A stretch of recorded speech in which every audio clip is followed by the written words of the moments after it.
لام میم ذلك الكتاب لا ريب فيه هدى للمتقين. وقال النبي صلى الله عليه وسلم خيركم من تعلم القرآن وعلمه. صدر مجلس، اساتذہ کرام، عزیز طلبہ، دیگر سامعین کرام، آج کی مجلس، آج کا یہ پروگرام جو اس مدرسہ سبیل الفلاح کے اندر جو 3 بچوں نے حفظ مکمل کیا، ان کی تعظیم میں، تقریب میں یہ مجلس رچائی گئی ہے. ہم سب اس میں شریک ہیں. یہ نہایت ہی مبارک مجلس ہے. سب سے پہلے ہم اللہ رب العالمین کی تعریف و توصیف، حمد و ثنا، کبریائی، بزرگی اور بڑائی بیان کرتے ہیں. پھر آخری نبی محمد عربی صلی اللہ علیہ وسلم پر درود و سلام کا نذرانہ پیش کرتے ہیں. حضرات گرامی، یہ جو کتاب ہے، مقدس کتاب، آخری نبی محمد عربی صلی اللہ علیہ وسلم پر فرشتہ جبریل امین کے ذریعے مقدس مہینے رمضان میں یہ کتاب نازل ہوئی. یہ آسمانی کتاب ہے، اس میں کوئی شک نہیں. اور آسمانی کتابوں پر ایمان لانا بھی ایمان کے ارکان میں سے، ایمان کی جو 6 ارکان ہیں ان میں سے ایک رکن آسمانی کتابوں پر ایمان لانا بھی ہے. انہی آسمانی کتابوں میں آخری مقدس کتاب جو آخری نبی محمد عربی صلی اللہ علیہ وسلم پر اتاری گئی، یہ قرآن ہے.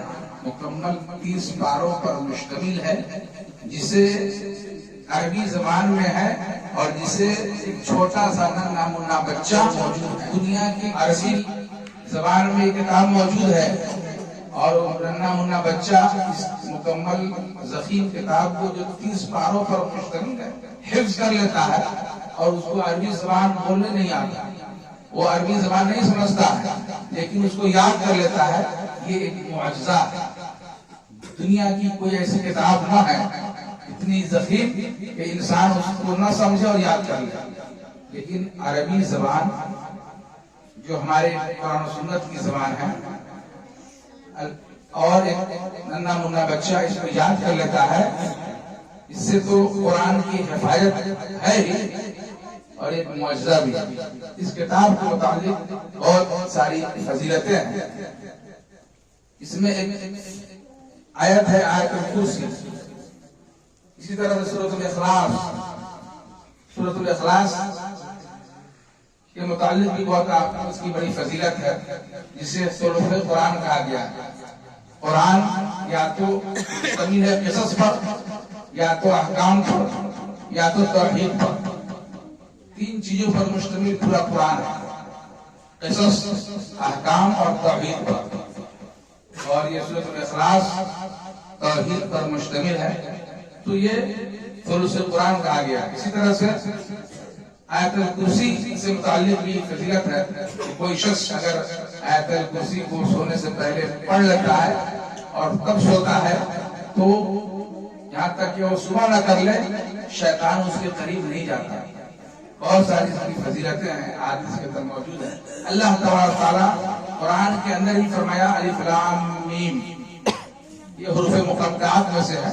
اس کا معنی مفہوم اللہ تعالیٰ کو معلوم ہے. ہم یہ کہیں گے کہ اللہ عالم ذالک الکتاب لا ریب فیہ، یہ ایسی کتاب ہے اس میں کوئی شک نہیں. ھدی للمتقین، یہ متقیوں کے لیے، پرہیزگاروں کے لیے ہدایت ہے، سرچشمہ ہے. اسی طرح سے اللہ کے نبی صلی اللہ علیہ وسلم نے فرمایا خیرکم من تعلم القرآن وعلمہ، کہ تم میں سب سے بہتر وہ شخص ہے جو قرآن کو سیکھے اور سکھائے. دنیا میں بہت سا کام ہے، بہت سا مشغلہ ہے، بہت سارے پیشے ہیں. کوئی کاشتکاری کرتا ہے، کوئی ڈاکٹری پیشے کو اختیار کیے ہوا ہے، کوئی انجینئر پیشے میں ہے. مختلف پیشوں سے لوگ جڑے ہوئے ہیں، مختلف کاموں میں لگے ہوئے ہیں. لیکن سب سے بہترین کام، سب سے بہترین پیشہ اللہ کے نبی صلی اللہ علیہ وسلم نے اعلان بیان کر دیا کہ خیرکم من تعلم القرآن وعلمہ، کہ تم میں سب سے بہترین وہ شخص ہے جو قرآن کو سیکھے اور سکھائے، قرآن کو پڑھے اور پڑھائے۔ اس مدرسہ سبیل الفلاح کے اندر بچوں کو قرآن پڑھایا جاتا ہے، بچوں کو قرآن کی تعلیم دی جاتی ہے، قرآن سکھایا جاتا ہے۔ یہاں یا تو بچے پڑھتے ہیں یا اساتذہ پڑھاتے ہیں، تو یہ پڑھنے اور پڑھانے کا جو سلسلہ ہے سب سے بہترین کام مانا گیا ہے، اور ہر والدین کی، ہر گارجین کی یہ ذمہ داری بھی ہے کہ اپنے بچوں کو مدرسہ بھیجے، قرآن کی تعلیم، دین کی تعلیم سے انہیں آراستہ و پیراستہ کرے۔ اچھی تعلیم و تربیت سے آراستہ و پیراستہ کرنا ہر گارجین کی ذمہ داری بھی ہے۔ تو اگر ہم بچوں کو قرآن کی تعلیم، دین کی تعلیم، اسلام کی تعلیم، حدیث کی تعلیم دیتے ہیں تو یہ بہترین مشغلہ ہے، بہترین پیشہ ہے، بہترین کام ہے۔ ہم سب گارجین کی یہ ذمہ داری ہے کہ ہم اپنے بچوں کو دین کی تعلیم سے، قرآن کی تعلیم سے، حدیث کی تعلیم سے آراستہ و پیراستہ کریں، اور یہ ہر والدین کے لیے صدقہ جاریہ ہے، ان کو بھی اس کا پورا پورا اجر ملے گا، ثواب ملے گا۔ اور اگر وہ حافظ قرآن بچہ اپنے حفظ کو مکمل کرنے کے بعد اس کو یاد رکھتا ہے سینے میں، اور اس کو پڑھتے رہتا ہے اور اس کو بھلاتا نہیں ہے، تو اور اس کے مطابق عمل کرتا ہے، تو عمل سے زندگی بنتی ہے، جنت بھی جہنم بھی۔ اس کے مطابق عمل بھی کرنا ہے، سینے میں محفوظ رکھنا ہے، اس یاد کو، اس حفظ کو تازہ رکھنا بھی بچوں کی یہ ذمہ داری ہے۔ کتابوں میں جو افضل ہے اسے قرآن کہتے ہیں۔ شاعر کہتا ہے کتابوں میں جو افضل ہے اسے قرآن کہتے ہیں، اسے جس نے اتارا ہے اسے رحمان کہتے ہیں۔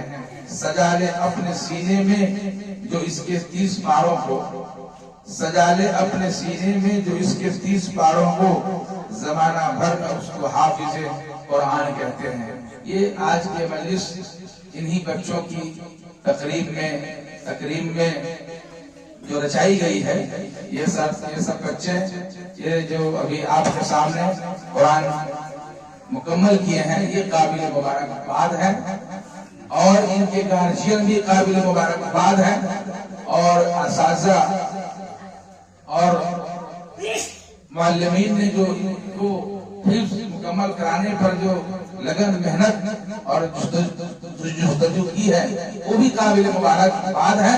اللہ تبارک و تعالیٰ ان سب کی کاوشوں کو، محنتوں کو قبول فرمائے، اور اللہ تبارک و تعالیٰ ان کے میزان حسنات میں ان اعمال کو جگہ دے۔